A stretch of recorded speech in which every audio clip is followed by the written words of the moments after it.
Next అంశం గురించి మనం మాట్లాడదాం. ప్రభుత్వ పాఠశాలలో చదువుకున్న విద్యార్థులకు సంబంధించిన మధ్యాహ్న భోజన పథకానికి సంబంధించి కొన్ని వ్యాఖ్యలు చేశారు గరికపాటి. అసలు ఆయన ఏమన్నారు, ఈ అంశం గురించి మనం చూద్దాం. గరికపాటి నరసింహారావు అసలు ఇంట్రొడక్షనే అవసరం లేని పేరు. ఆయన ఒక రచయిత, అవధాని, పురాణ ఇతిహాసాల్లోని ఎన్నో విషయాలను ప్రజలకు సులభంగా అర్థమయ్యేలా చెప్పడంలో దిట్ట. అలాంటి గరికపాటి ఇప్పుడు కొన్ని కాంట్రవర్సీ వ్యాఖ్యలు చేశారు. స్కూల్కి వెళ్లే పిల్లలకు మధ్యాహ్న భోజనం అవసరమా అంటున్నారు. చదువుకుంటే చదువుకోమనండి, లేదంటే వెళ్ళిపోమనండి. కోడిగుడ్డు కోసం స్కూల్కి వస్తారా? మాస్టర్లు చదువు చెప్పకుండా గుడ్ల లెక్కలు రాయడానికే సరిపోతోంది. ఇవి ఆయన వేస్తున్న ప్రశ్నలు. ఇప్పుడు ఇది అనేక విమర్శలకు దారితీసింది. భిన్న అభిప్రాయాలు వ్యక్తమవుతున్నాయి. మరి దీనిపై ప్రొఫెసర్ ఎలాంటి వివరణిస్తారో ఇప్పుడు చూద్దాం. సార్ చెప్పండి.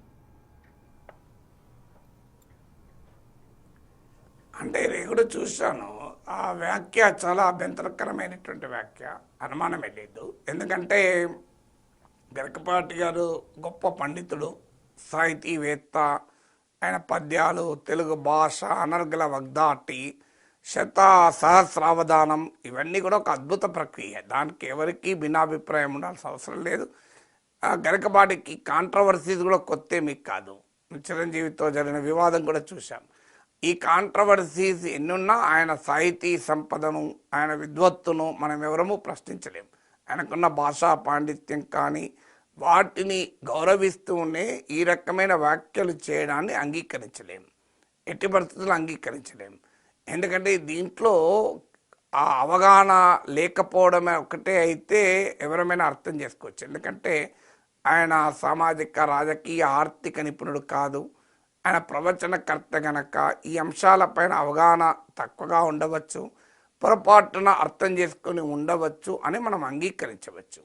కానీ అది కేవలం అవగాహన రాహిత్యంతో మాట్లాడినట్లేదు, అక్కస్తో మాట్లాడినట్టుంది ఆ భాషా ప్రయోగం.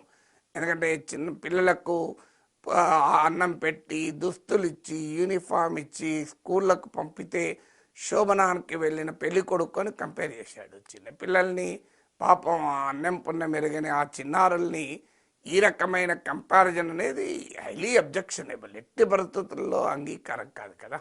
అందులో పేద బిడ్డలు వాళ్ళు, పాపం వాళ్ళ ఇంట్లో అన్నమే ఉంటే వాళ్ళు వచ్చి మధ్యాహ్నం ఇక్కడెందుకు భోంచేస్తారు? మనకు అర్థం కావాలి. వాళ్ళు నిజంగానే వాళ్ళకని కెపాసిటీ ఉంటే ఇప్పుడు అక్కడికి వెళ్తారా? సో వాళ్ళ ఇంట్లో టిఫిన్ బాక్స్ కట్టి వాళ్ళమ్మ 4-5 బాక్సులతో పని మనిషిని ఇచ్చో, వంట వర్క్ డ్రైవర్ని ఇచ్చో పంపిస్తారు కారులో కదా. అది లేకనే కదా పేద బిడ్డలు వచ్చేది. రేఖ గారు, మీకు ఒక ఉదాహరణ చెప్తాను. ఒకరోజు నేను గవర్నమెంట్ స్కూల్కి వెళ్ళాను, హైదరాబాద్లోనే కుత్బుల్లాపూర్ ప్రాంతంలో. ఆ స్కూల్ నేను ఎమ్మెల్సీగా ఉన్నప్పుడు వెళ్ళాను. మధ్యాహ్న భోజనం స్టార్ట్ అయ్యే కొద్ది సమయానికి ముందు వెళ్ళాను. ఆ స్కూల్లో టీచర్ క్లాస్ చెప్తున్నాడు, పిల్లలు క్లాసు వింటున్నారు. సడన్గా విండో బయట చూస్తే ఒక 4-5 ఏళ్ళ బిడ్డ ఒక బౌల్ పట్టుకొని, గిన్నె పట్టుకొని ఆ విండో దగ్గర నిలబడ్డది. నాకు అర్థం కాలే, ఇదేంటి ఒక విండో దగ్గర బౌల్ పట్టుకొని ఇట్లా దీనంగా ఆశగా చూస్తున్న బిడ్డ ఏంటని అర్థం కాక అడిగాను టీచర్ను. సార్, ఇది మేము ప్రతిరోజు చూసే దృశ్యమే సార్. ఆమె వాళ్ళ తల్లిదండ్రులు ఇద్దరూ పని చేసుకుంటారు, పేదవాళ్ళు సార్. పొద్దున 6-7 గంటలకు వెళ్ళిపోతారు. అప్పుడు ఆమెకు ఇంత వండి పెడతారు, ఏదో ఒకటి ఆకలితో ఉంటుంది. ఇక్కడ మధ్యాహ్న భోజనం స్టార్ట్ అవడంతోనే ఒక బౌల్ పట్టుకొని వస్తుంది, మిగిలింది మా వాళ్ళు ఇస్తుంటారో తింటుంటుంది.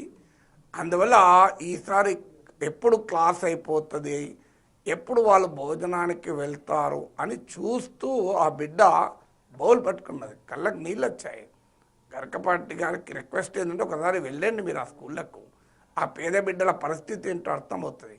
కోటిలో ఒక ఉమెన్స్ స్కూల్ ఉంది. నేను ఎమ్మెల్సీగా ఉన్నప్పుడు ఒకసారి వెళ్తే ఆ బిడ్డలతో మాట్లాడాను, ఆడబిడ్డలతో. తల్లి, మీరు ఎప్పుడు లేస్తారు ఉదయాన్నే అడిగాను. అంటే మేము 7-8కి లేస్తాం సార్ అన్నారు. లేదమ్మా, 5 గంటలకే లేవాలి, లేచి 5 గంటలకైతే ఫ్రెష్గా ఉంటుందని ఉపన్యాసం ఇచ్చాను. పాప ఆ బిడ్డ కాస్తారంటుంది. ఏం తల్లి, ఒక్కసారి లేస్తే అలవాటు అవుతుంది, ఇబ్బంది ఏముండదు అని మళ్ళీ నేను లెక్చర్ ఇచ్చాను. అప్పుడు ఆమె చెప్పింది, లేదు సార్, మా అమ్మ 14 ఇళ్లలో పని చేసుకుంటారు సార్. అక్కడ వాళ్ళు మిగిలిన అన్నము కూరలు ఇస్తే తెస్తారు సార్. అది రాత్రి అయితే పాసిపోతుందని మేము 6 గంటల లోపే తింటాం సార్. పొద్దున్నే లేస్తే ఆకలి అవుతుంది సార్, అందుకే లేటుగా లేస్తాను సార్. అది ఇవ్వండి పేద బిడ్డలు. గరికపాటి గారు, ఇది మీకు భావ్యం, ఒకసారి ఆలోచించండి. మీరు వెళ్ళండి ఆ ప్రభుత్వ పాఠశాలలకు, ఇలాంటి దీన గాథలు అనేకం కనబడతాయి. బ్రోకెన్ ఫ్యామిలీసు, అసలు అత్యంత భయంకరమైన సామాజిక ఆర్థిక స్థితిగతులతో ఉన్న బిడ్డలు చదువుతారు. ఇలా ప్రభుత్వ స్కూళ్ళకు మేము వందలాది స్కూళ్ళకి వెళ్ళాము. వందలాది స్కూల్, వేలాది మంది బిడ్డలతో మాట్లాడిన అనుభవంతో చెప్తున్నాను. చాలా అన్యాయం ఇది పేద బిడ్డల పట్ల అంత అక్కస్తో. మీకు ఇంకా రీసెర్చ్ స్టడీస్ కూడా చెప్తాను. ఎన్టీ రామారావు 2 రూపాయల కిలో బియ్యం వచ్చినప్పుడు ఇలాగే అవహేళన చేశారు. కానీ అప్పుడు కేఆర్ వేణుగోపాల్ అని, తర్వాత ప్రధానమంత్రి కార్యాలయంలో పనిచేసినటువంటి one of the finest and honest IAS officers మన దగ్గర, ఆయన దానిపైన రీసెర్చ్ చేశాడు. డెలివరెన్స్ ఫ్రమ్ హంగర్ అని సేజ్ పబ్లికేషన్ బుక్ కూడా వచ్చింది దానిపైన. అంటే role of public distribution system in combating poverty అనేది ఆ రీసెర్చ్ స్టడీ. ఇది 40 ఏళ్ల కింద స్టడీ. ఏం చెప్పిందంటే 2 రూపాయల కిలో బియ్యం అమలయ్యాక ప్రజల పౌష్టికాహార స్థాయి పెరిగింది అని చెప్పింది. అంటే దిస్ ఈజ్ అ రీసెర్చ్. మీరు డెలివరెన్స్ సేజ్ పబ్లికేషన్ బుక్ ఇది. తర్వాత మిడ్ డే మీల్ స్కీమ్ పైన రీసెర్చ్ ఏం చెప్తోంది అంటే కేవలం అటెండెన్స్ పెరగడమే కాదు, పిల్లల హాజరు పెరిగింది స్కూల్కు, పిల్లల లెర్నింగ్ కెపాసిటీ పెరిగింది. ఒక్కసారి గరకపాటి గారు చూడండి, లెర్నింగ్ ఎబిలిటీస్ ఏంటి పైన మీకు డిస్ట్రిక్ట్ ఎడ్యుకేషన్ ఇన్ఫర్మేషన్ సిస్టమ్స్ ఉంటుంది. దాని నుంచి మీకు వచ్చే డేటా ఆధారంగా రెగ్యులర్గా రిపోర్ట్లు వస్తాయి. అమర్త్య సేన్ ఫౌండేషన్, ప్రథమ్ ఫౌండేషన్ వల్ల రిపోర్ట్లు వస్తాయి. లెర్నింగ్ లెవెల్ చాలా తక్కువ మన బిడ్డలకు. అంటే ప్రభుత్వ స్కూల్లో చదివే బిడ్డలు మీరు 5వ తరగతి చదివే బిడ్డ 3వ తరగతికి ఉద్దేశించి లెక్కలు చేయలేరు. 8వ తరగతిలో చదివే బిడ్డ 4వ తరగతి బిడ్డ చదివేలా చదవలేరు. సో గరకపాటి గారు లెక్చరర్గా కూడా పనిచేశారు కనుక, విద్యావంతుడు విద్యావేత్త కూడా కనుక, వెళ్ళి ఒకసారి చూడండి. ఆ లెర్నింగ్ ఎబిలిటీస్ వెనకాల వాళ్ళ ఆర్థిక స్థితి ఉంది. నాకు అర్థం కావాలి. ఎందుకంటే నేను ఉదాహరణ కూడా చెప్పాను, ఇదివరకు కూడా చెప్పాను. నా కూతురు 10వ తరగతి పరీక్ష రాష్ట్రానికి నేను తీసుకెళ్ళాను. రాత్రి 12 గంటలకు తల్లి కాఫీ ఇస్తే తాగి రాత్రి చదువుకొని ఉదయాన్నే ఆ నానమ్మ తాతలు దీవిస్తే, అన్నయ్య దగ్గరికి తీసుకొని విష్ చేస్తే, అమ్మ ప్రేమగా లాలించి పంపితే, నాన్న కారులో తీసుకెళ్ళి గేటు తీయక ముందు కారులో ఏసీ వేసి కూర్చుండు తల్లి నువ్వని గేటు తెరిచాక నేను లోపల పంపించొచ్చాను. కానీ అక్కడే ఇంకో బిడ్డ వచ్చాడు. స్కూల్కు వాళ్ళ తండ్రి రాత్రి తాగచ్చి కొడితే, ఆకలి తల్లి వంట వండకపోతే ఆకలితో మేనమామ వచ్చిన బిస్కెట్ ప్యాకెట్ కొనిస్తే తిని ఆ మేనమామ సైకిల్ మీద ఆ బిడ్డ వచ్చింది. ఆ ఎండలో గేట్ దగ్గర నిలబడింది. నేను ముందు చూసింటే నా కారులో ఎక్కించుకునేవాడిని, కానీ అన్ఫార్చునేట్లీ లాస్ట్కి చూశాను. ఇప్పుడు ఈ 2 బిడ్డలకు పరీక్ష ఒక్కటే గరకపాటి గారు, కానీ ఫలితం ఒక్కటే ఉంటుందా? ఇప్పుడు నా బిడ్డకు ఎగ్జామ్ పేపర్ ఒకటే ఉంటుంది, ఆ పేద బిడ్డకు ఎగ్జామ్ పేపర్ ఒకటే ఉంటుంది. మరి ఇద్దరికి పరీక్ష ఒకటే అయినప్పుడు ఫలితం ఒకటే ఉంటుందా గరకపాటి గారు? సో ఇవాళ ఆకలితో స్కూల్కి వచ్చిన బిడ్డ మ్యాథమెటిక్స్ అర్థం చేసుకోగలుగుతారా? డిఫరెన్షియల్ క్యాలిక్యులస్, ఇంటగ్రల్ క్యాలిక్యులస్ ఒకవైపు కడుపు మాడుతుంటే ఆర్గానిక్ కెమిస్ట్రీ అర్థం చేసుకోగలుగుతారా? ప్రభుత్వ స్కూళ్ళలో చదివే బిడ్డలు మీరు వెళ్ళండి, అత్యంత సామాజికంగా అణగారిన వర్గాల బిడ్డలు, ఆర్థికంగా శిథిలమైన జీవితాల్లో ఉన్న బిడ్డలు, వాళ్ళు శోభనానికి వెళ్ళే పెళ్ళికొడుకులు కారు సార్. మీరు ఆలోచించండి ఒకసారి. వాళ్ళ అమ్మా నాన్న చిన్న చిన్న పనులు చేసుకుంటారు. ఆ చిన్న చిన్న కూలీ పని చేసుకొని, నాలి పని చేసుకొని, అమాలి పని చేసుకొని, స్వీపర్గా పనిచేసి 4 ఇళ్లలో అంట్లు తోమి బతుకుతారు వాళ్ళు. హైదరాబాద్లో వాళ్ళ ఒక్క రూములో 6,000 7,000 రెంట్ ఇచ్చి బతకలేక ఉదయాన్నే ఇంత అన్నం వండి వెళ్ళిపోతే మధ్యాహ్నం బిడ్డకు పాప ఆకలితో ఉంటుంది, అర్ధాకలితో ఉంటుంది. మీకు అమర్త్య సేన్ అన్నాడు, ఇండియాలో ఆఫ్రికా లాగా ఆకలి కేకలు ఉండకపోవచ్చు, సోమాలియా లాగా, but there are conditions of semi starvation and hunger అన్నాడు అమర్త్య సేన్. ఒకసారి చదవండి పొలిటికల్ ఎకానమీ ఆఫ్ హంగర్ అని అమర్త్య సేన్ రాసిన పుస్తకం.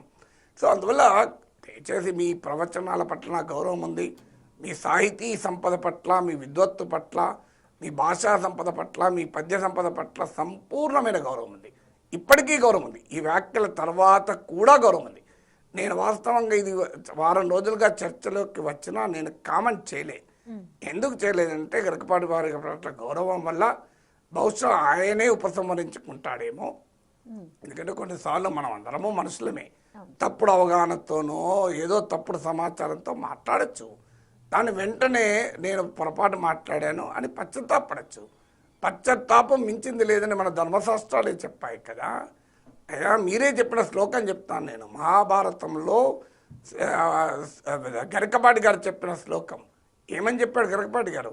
మీకు వేదవ్యాసుని వినాయకుడు అడుగుతాడు, ఇదేమి చిన్న కథ అన్నదమ్ముల పిల్లల మధ్య, దీన్ని ఇంతగా సాగదీయాలా అని అడిగితే బ్రీఫ్గా చెప్పలేరా సంక్షిప్తంగా అని వేదవ్యాసుని వినాయకుడు అడిగితే వేదవ్యాసుడు ఏమంటాడు తెలుసా? వినాయక 1700 శ్లోకాలు కలిగిన మహాభారతమే కాదు, వేదాలు, వేదాంగాలు, ఉపనిషత్తులు, ధర్మశాస్త్రాలు, మహాభారతాలు అన్నిటి సారం 1/2 శ్లోకంలో చెప్తా రాసుకో అన్నాడు.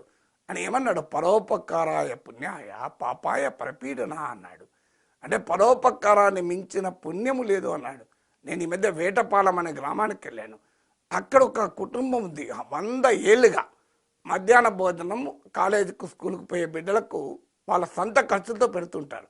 అంటే మన తెలుగు రాష్ట్రాల్లో ఉమ్మడి ఆంధ్రప్రదేశ్లో మధ్యాహ్న భోజనం అమలు కాకముందు తమిళనాడులో ముందు అమలైంది. అక్కడ కూడా అమలు కాకముందు ఆ వేటపాలెం కుటుంబం ఇప్పటికీ పెడుతున్నారు, ఈవెన్ టుడే.